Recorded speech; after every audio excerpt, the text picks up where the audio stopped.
Lego my Jameso. Hey everybody, this week I want to show you the Lego train I use in my intro. I love this train. It is my favorite color is blue. I love locomotives as well as passenger cars, so there's many reasons for me to love this train. I'm going to show you how I created it, where all the parts came from, and I'll just do kind of a 360 on each vehicle here, or each train car as well as the locomotive, so you can see what it entails and what's included. All right, let's get right into it. First is the locomotive. I think this is a great build. It has a lot of features, a decent amount of stickers, but it still looks amazing. And I love the light. Here's the coal tender. You know, it looks good. A nice, unique build. I really like how it's open there, so you could put actual pieces in there. And the passenger wagon. Beautiful.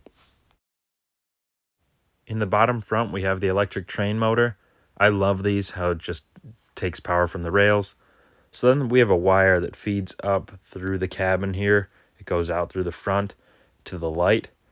I love how they included this. Some of the new trains do this, but seeing the light being powered and on when your train is in motion is really cool. And then right here, there's a sticker for the controls for the conductor. And here's the figure. I just put him in there. I think he looks good. Oh yeah.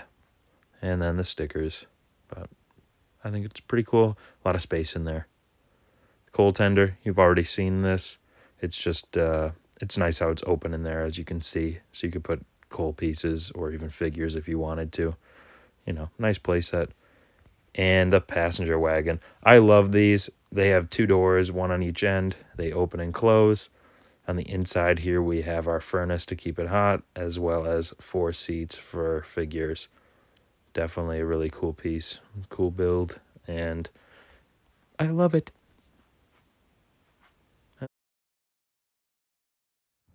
Believe it or not, this set actually took me years to get it to where it is today. The first thing I acquired was a blue passenger wagon. I had green ones of these. I had a green one of these when I grew up, and I enjoyed it. I thought it was a cool build, but my favorite color is blue, and when I discovered they had a blue one, I just had to buy it. So here's the Lego set I purchased to get the very first blue passenger car. It's called the Lego Express. This set is pretty sweet. It has your locomotive, your tender, and your passenger wagon. It has one circle of track, a small platform, some minifigures, and the power functions to make the train move. When I picked up this one at first, I loved it. I still love it, obviously. I had it under the Christmas tree one year, and it was just one of the coolest sets I ever acquired.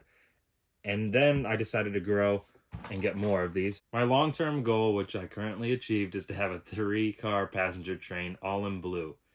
I'm thinking about doing a blue caboose, but we'll get to that at another point. So I acquired my first one in that Lego Express train set. How did I acquire 2 more? I bought 2 more Express sets. I picked these up, I think, a year at a time, around probably whenever I had money. So they were around $200 a piece. I bought the set. Now, so one of the sets I have a complete locomotive still. The other, this is the locomotive from the other set, and I converted it into the blue package, and I'll show you how that is done in a moment. And then lastly, I purchased 1 more of these sets to get my 3rd passenger wagon. So over 3 years, I bought a set a year, and that's how I have the 3rd one. This 3rd one, what I did with the set was I sold off the locomotive, I kept the rail, I think I sold the alternator, the parts that actually power up the track. So I pretty much made my money back, or if anything, spent $20 to get this wagon, which I thought was a pretty cool thing because these cost over $100 on their own because they're very unique. So Lego had this theme called My Own Train. And like I said, you can create your own locomotive and tender. So I have the blue one here. This is the box to that set. So the amazing thing with this is you can order a train engine you wanted, not only in your color, but whatever size. So you had 2 options for size, the small or the large. This is the larger locomotive. And then you could choose to have it with or without the coal tender.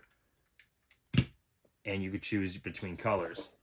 Each train box had this on it, where it would allow you to select between 5 different colors, both the small or large locomotive, if you wanted a coal tender, and then if you wanted your lights or even the power function to drive the train.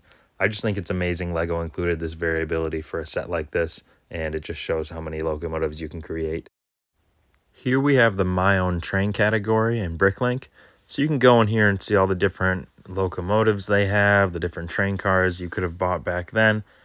You can see the different sizes, different colors, variations. You know, they have plenty of ones where you can just buy the locomotive without the tender, or both the locomotive and the tender.